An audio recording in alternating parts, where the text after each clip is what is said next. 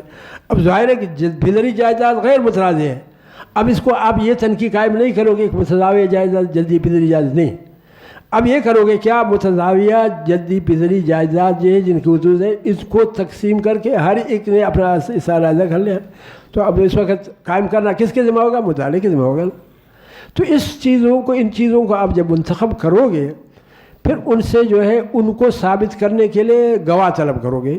شہادت کے لیے ضروری نہیں ہے کہ گواہ ہو، شہادت شخصی شہادت بھی ہو سکتی ہے، شہادت دستاویزی بھی شہادت ہو سکتی ہے، شہادت واقعاتی بھی شہادت ہو سکتی ہے، جو حالات کے مطابق ہوتے ہیں وہ شہادت آ جائے گی۔ آپ شہادت کو پھر پرکھو گے کہ جو شہادت موجود ہو گئی ہے یا آپ کے سامنے آ گئی ہے، آیا ان سے اس کا دعویٰ ثابت ہوتا ہے کہ نہیں ہوتا ہے۔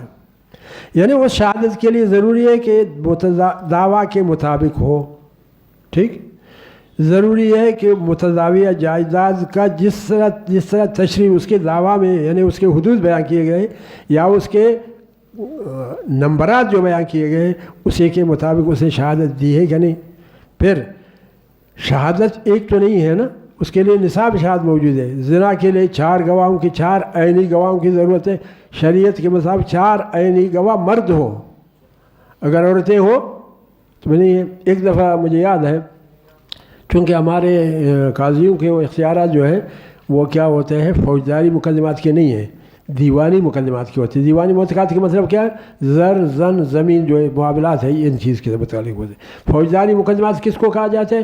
جو جرائم ہیں جن کی سزائے شریعت میں تعزیر میں یا حدود کے طور سے مقرر ہے، اس کو فوجداری مقدمات کہتے ہیں۔ آج کل جرائم ہم کہتے ہیں، شریعت میں جرائم کہتے ہیں اس کو،